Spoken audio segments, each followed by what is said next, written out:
David Chen had access to everything. Purchase orders, vendor databases, payment systems, 30 years of trust built one boring transaction at a time. He was the senior accounts payable clerk at Titan Corporation, the man who knew where every penny went, the employee who'd never taken a sick day, which is why nobody noticed when he started creating ghosts, phantom companies with legitimate-sounding names, Apex Solutions, Strategic Consulting Partners, Digital Infrastructure Group, all registered to P.O. boxes Harold managed. The invoices looked perfect, professional letterhead, detailed line items, proper tax codes, services that sounded plausible but were impossible to verify. Cybersecurity consulting for $2.3 million. Infrastructure optimization for $4.7 million. Strategic digital transformation for $8.1 million. David would create the invoice, route it through the approval system, process the payment, and delete the digital trail. Copy, paste, delete, repeat. Before we get started, each of our episodes is original and uniquely crafted to ensure you never get bored. We've launched this show with a focus on sharp, original storytelling. And as more viewers join us, you'll see everything level up. Visuals, sound design, pacing, and production quality. The bigger the audience and the bolder the stories we can tell. So if you want to support us and continue seeing more episodes, subscribe and turn on the notification bell now. You're about to enter a world where money isn't just power. It's the most powerful motive. For 8 years, he was the most productive employee in the department, processing more invoices than anyone else, never missing a deadline, never raising suspicions, until one day he copied the wrong cell. Click. Another $47,000 disappears. David Chen's finger hovers over the delete key in his glass Manhattan office. To anyone walking by, he looks like the most boring man alive. Gray suit from a discount store, thinning hair combed to the side, wire-rimmed glasses that reflect the glow of his computer screen. But in the next 14 seconds, he'll steal more money than most bank robbers dream of. And he'll do it all without leaving his desk. Click. $89,000 vanishes into the digital void. David's heart rate stays perfectly calm as he processes another routine transaction. His breathing is steady. His face shows nothing but mild concentration, like he's checking his grocery list instead of committing grand theft. A knock on his glass office door makes him minimize the screen instantly. Sarah Martinez from compliance peeks in, her sharp eyes scanning his workspace. David, the auditors want those consulting files again. Of course, David replies with the same polite tone he's used for 3 years. I'll have them ready in 10 minutes. Sarah nods and walks away, having no idea she just interrupted a man stealing $136,000. She has no clue that the consulting contracts she's reviewing represent $23 million in completely fictional services. David reopens his screen. In the past 2 hours, while appearing to process boring vendor payments, he's actually moved $847,000 to ghost accounts scattered across 3 countries. By lunch, that number will exceed $1 million. 6 months ago, David Chen was exactly what he appeared to be. A boring senior analyst at Pinnacle Financial Services.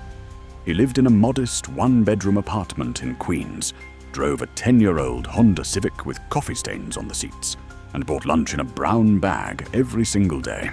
The kind of man who blends into wallpaper at office parties.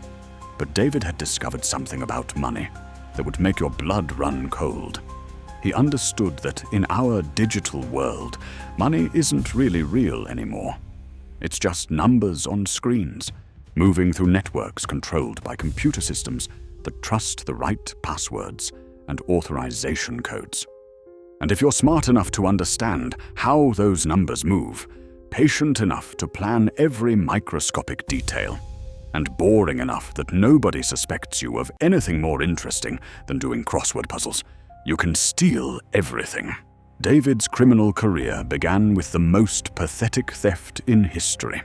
$347.82, less than a tank of gas. He moved it from one account to another on a Tuesday afternoon while eating a ham sandwich at his desk. Nobody noticed. The computer system didn't flag it. The money just disappeared into a ghost account that existed only in the digital realm. But David wasn't thinking like other criminals. He wasn't planning the score of a lifetime. He was thinking like a chess master, planning moves that wouldn't pay off for years. That tiny theft was the first domino in a chain that would eventually topple $500 million. What made David Chen truly dangerous wasn't his intelligence or his technical skills. It was his understanding of human psychology and how people perceive threats. David had studied every major financial crime in history, and he'd noticed a pattern. Criminals get caught because they can't control their egos, their greed, or their need to enjoy their stolen wealth. They buy expensive cars, take lavish vacations, or brag to friends. They create patterns that investigators can follow. David was different. He was playing a longer game with rules he'd written himself. The day David decided to become a criminal mastermind started like any other Tuesday. David had spent the weekend reading technical documentation about Pinnacle's new $12 million security system, the one designed to catch financial fraud. Most employees saw it as protection from outside threats. David saw it as the ultimate challenge. That's when David realized the most terrifying truth about modern crime. The best way to steal millions isn't to break the system or hack around it. It's to become so trusted by the system that it actively helps you commit crimes. David began creating ghost accounts, fake accounts that existed only in computer systems but looked completely legitimate to automated processes. These accounts had proper routing numbers, realistic transaction histories, and passed every automated security check. They were digital phantoms that could receive money, but were controlled entirely by David. He started small, painfully, deliberately small. $200 moved on Monday, $800 on Wednesday, $450 on Friday. Never enough to trigger any alarms, never following a pattern that computers might detect. Each transaction looked like a routine adjustment or minor accounting correction. David's apartment remained the same modest one-bedroom in Queens. His Honda Civic still had the same dented bumper and coffee-stained seats. He still brought lunch in brown bags and wore discount suits. To everyone around him, David Chen was the most boring, predictable person they'd ever met. But David understood that spending stolen money creates evidence. Every luxury purchase leaves a paper trail. Every expensive vacation requires explanations about income sources. Every lifestyle upgrade raises questions about where the money came from. So David didn't spend the money. Instead, he invested it through his ghost accounts in boring, stable investments. Government bonds, index funds, real estate investment trusts. The kind of safe investments that a careful accountant might make with money saved from his salary over many years. Even more brilliant, David reported this investment income on his tax returns. He paid taxes on money he'd stolen, which made it appear completely legitimate to government systems. He was laundering money through the tax system itself. Within 3 months, his ghost accounts contained $2.3 million. Still nobody suspected the quiet man who said "good morning" politely to security guards and ate lunch alone while reading financial journals. David's operation evolved from simple theft into something far more sophisticated. A complete alternate reality built from fake companies, fake employees, and fake services that generated real money. David realized that moving stolen money was only half the problem. The other half was making that money look legitimate. So he created an entire fake economy designed to launder hundreds of millions of dollars. He started with consulting firms that had names like Strategic Solutions Group, Digital Optimization Partners, and Pinnacle Performance Consultants. These companies had professional websites, detailed employee profiles, impressive client testimonials, and office addresses in prestigious business districts. David spent months crafting these fake companies' histories. They had incorporation documents filed with state governments. They had business licenses, tax ID numbers, and credit reports. They had employees with real social security numbers, real addresses, and real employment histories. But here's the truly chilling part. These employees didn't know they were fake. David had created identities for people who didn't exist, then hired real people to pretend to be those fake people. He paid actors to attend business meetings as fake executives. He hired freelancers to write real business reports under fake names. Every month, these fake companies sent perfectly crafted invoices to Pinnacle for services like cybersecurity analysis, operational efficiency consulting, and regulatory compliance reviews. The invoices looked so professional that Pinnacle's accounting department praised David for finding such high-quality vendors. The services described in these invoices sounded important, but were impossible to verify. Strategic digital transformation initiatives, advanced data analytics implementation, cross-platform integration optimization. These were real business terms, arranged in ways that sounded impressive, but meant nothing specific. The most sophisticated part of David's scheme was that his fake companies actually started generating legitimate income. They hired real employees to do real work for real clients. They provided actual consulting services to other companies. They filed real tax returns and paid real taxes. David had created a parallel business universe where stolen money became legitimate business revenue, where fake companies provided real services, and where criminal enterprises generated actual taxable income. The line between David's criminal activities and legitimate business became so blurred that even David sometimes had trouble distinguishing between them. Sarah Martinez arrived at Pinnacle Financial Services like a storm cloud, young, sharp-eyed, and armed with a reputation for asking uncomfortable questions that made executives squirm. As the new chief financial officer, she immediately announced plans to conduct comprehensive reviews of every major expense category. David felt his first real surge of panic when he received Sarah's email requesting a meeting to discuss consulting expenditures and vendor relationships. His fake consulting contracts represented over $80 million in stolen money, disguised as legitimate business expenses. "David, sit down," Sarah said, gesturing to a chair across from her massive oak desk. "I've been reviewing our consulting expenses, and frankly, they're higher than I expected for a company our size. I need you to walk me through some of these contracts." David's mouth went dry, but he forced himself to stay calm. This was the moment he'd been preparing for since his first theft. He opened his laptop and pulled up files for several fake contracts, carefully mixing them with real ones to avoid creating obvious patterns. For the next hour and 15 minutes, David gave the performance of his life. He presented detailed cost analyses showing why each consulting firm was necessary. He showed competitive bidding processes where his fake companies had submitted the lowest bids. He provided performance reviews written by other Pinnacle employees who had supposedly worked with these consulting firms. But here's what made David truly dangerous. He didn't just defend his fake expenses. He agreed with Sarah's concerns. He admitted that some consulting costs seemed higher than he'd like.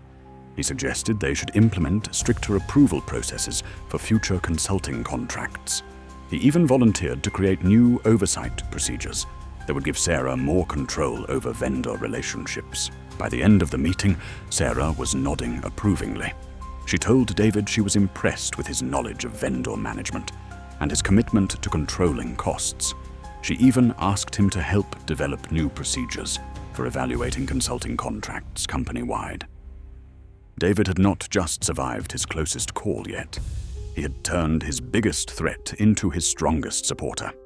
Sarah Martinez, the suspicious CFO who should have been his nemesis, became his unwitting accomplice in legitimizing his criminal empire. But David learned something chilling from this encounter. The best way to avoid suspicion isn't to hide from scrutiny. It's to become the person everyone trusts most to provide that scrutiny. With over $300 million stolen from Pinnacle and his fake consulting empire generating legitimate income, David faced a problem that would terrify most criminals. What do you do when you've stolen so much money from one place that continuing to steal more would create obvious patterns? David's solution was breathtaking in its audacity and scope. If he could fool one company, why not fool dozens? If he could create fake companies in America, why not create them around the world? Using his network of fake consulting firms as credentials, David started applying for contracts with financial companies across Europe, Asia, and South America. His fake companies had impressive track records, stellar references from Pinnacle executives, and substantial financial resources that made them attractive business partners. David didn't just create fake international companies. He created fake international identities for himself. He became CEO of Strategic Solutions Group under the name Michael Davidson. He became Managing Director of Digital Optimization Partners as Robert Chen Williams. He became Chief Consultant of Pinnacle Performance Consultants as David Chen Martinez. Each identity had complete documentation, passports, driver's licenses, credit histories, educational backgrounds, and professional certifications. David had become multiple people, each with legitimate-seeming credentials in different countries. Within 8 months, David's fake companies had consulting contracts with 12 different financial firms across 6 countries. Each contract gave him authorized access to their accounting systems, financial procedures, and internal controls. Each contract was a new opportunity to steal millions while appearing to provide valuable services. David's stolen money was now generating legitimate income through multiple streams: investment returns, consulting fees, joint venture profits, and international business development. His criminal empire had evolved into an actual multinational corporation that employed over 40 people and generated more than $50 million in annual revenue. By the end of his international expansion, David controlled financial resources exceeding $400 million, employed dozens of people across multiple countries, and had business relationships with some of the largest financial institutions in the world. David had achieved something no criminal in history had managed. He had built a successful, profitable, multinational business empire using stolen money as seed capital, and nobody suspected that the foundation of his success was criminal. David Chen was having the worst week of his criminal career, and nobody around him had any idea. 3 separate events had occurred within 5 days that could destroy David's entire operation. The FBI had announced Operation Digital Fortress targeting sophisticated financial fraud. Pinnacle had hired Thomas Rodriguez, a former FBI agent, as chief security officer. And one of David's fake companies had been selected for intensive IRS audit. Any normal criminal would have immediately destroyed evidence, emptied accounts, and fled to a country without extradition treaties with the United States. David was not a normal criminal. Instead of panicking, David developed a strategy that would seem absolutely insane to any rational person. He decided to volunteer his assistance to all 3 investigations. When FBI agents contacted David to interview him about international financial fraud techniques, David eagerly volunteered to help. He gave detailed presentations about how sophisticated criminals create fake companies, move money across international borders, and launder stolen funds through legitimate business activities. What the agents didn't realize was that David was describing his own criminal techniques in perfect detail, confident that they would never suspect the helpful consultant sitting across from them was actually the mastermind they were trying to catch. When Thomas Rodriguez asked David to help review Pinnacle's security procedures and identify potential vulnerabilities, David enthusiastically accepted. Rodriguez was so impressed with David's security knowledge that he recommended promoting David to Deputy Chief Financial Officer with expanded oversight responsibilities.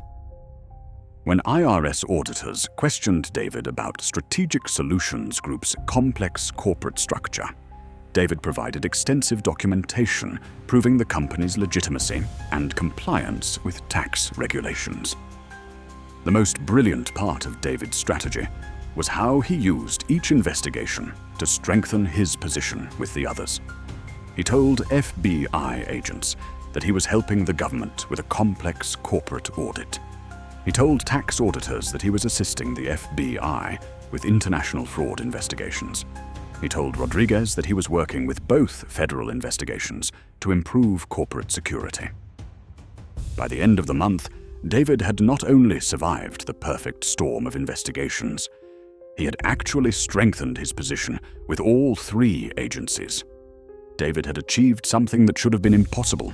He had convinced the people hunting him to protect him instead. David Chen was about to commit the largest single theft in corporate history, and he was going to do it in broad daylight, in front of witnesses, with full approval from both companies' executive management teams. The opportunity came from an unexpected source. Pinnacle Financial Services was merging with Continental Banking Group in a $2.8 billion transaction, and David had been chosen to lead the financial integration team. David's plan was audacious in its simplicity and terrifying in its scale. He was going to steal $100 million from both companies simultaneously during the merger process, making the theft look like a computer error that occurred while financial systems were being integrated. David had created one final fake company specifically for this heist, Merger Integration Services International. This phantom firm specialized in helping large corporations coordinate complex financial mergers and had an impressive track record of successful integrations for major banks and investment firms. Of course, Merger Integration Services International was completely fake, but it looked so legitimate that both Pinnacle and Continental had hired it to coordinate their financial merger. On the day of the final heist, David sat in Pinnacle's largest conference room with executives from both companies, watching on multiple screens as the merger was completed in real time. He was surrounded by some of the smartest financial minds in the industry. The theft occurred at exactly 11:43 a.m. Eastern Time. David executed a series of keystrokes, then transferred $100 million from the merged company's primary operating account to a series of temporary accounts that would be automatically deleted at midnight as part of the system integration cleanup process. David immediately reported the computer error to both companies' executives. He showed system logs indicating that software bugs had caused money to be transferred to temporary accounts that were accidentally purged during database optimization procedures. By 6 p.m., David had stolen $100 million and received written commendations from both companies' boards of directors for his exceptional leadership during a complex integration process. David's total theft now exceeded $500 million, making him the most successful financial criminal in recorded history. David Chen walked into FBI headquarters on a crisp October morning, thinking he was there for another routine consultation about international financial fraud patterns. He had no idea that he was walking into the most sophisticated law enforcement trap in white-collar crime history. Special Agent Sarah Martinez was waiting for him in Conference Room C, the same woman who had questioned his consulting expenses at Pinnacle years earlier. David recognized her face, but still couldn't remember exactly where they had met before. This memory gap would prove to be a fatal mistake. "Mr. Chen, thank you for coming in today," Agent Martinez said. "We have some sophisticated fraud patterns that we think you might help us understand." Agent Martinez opened a thick manila folder and slid a document across the table. "We've identified a series of transactions that show extremely sophisticated fraud techniques. The criminal created multiple fake companies, hired real employees for fake positions, and generated legitimate income from stolen money." David looked at the document, and his confidence began to waver. The transactions described were his transactions. The fake companies mentioned were his fake companies. The techniques outlined were his exact methods for laundering hundreds of millions of dollars. Agent Martinez slid another document across the table. What about this pattern? The criminal created fake companies in multiple countries, all with similar business activities, but different corporate structures designed to exploit loopholes in international tax treaties. David recognized this pattern immediately because it described his international expansion strategy in perfect detail. The kind of knowledge that someone with your exact background and experience would possess, Agent Martinez said quietly, leaning forward slightly. David felt the walls closing in around him. He suddenly realized that this wasn't a consultation. It was an interrogation. Agent Martinez slid a final set of documents across the table. These contained bank records, computer logs, IP addresses, and financial transaction histories that traced directly back to David's real identity, his real accounts, and his real crimes. Mr. Sechen, we know about your position at Pinnacle Financial Services. We know about Strategic Solutions Group, Digital Optimization Partners, and Merger Integration Services International. We know about the $500 million you stole over 4 years using fake companies and ghost accounts. We know everything. We've been investigating you for over 18 months, Agent Martinez continued.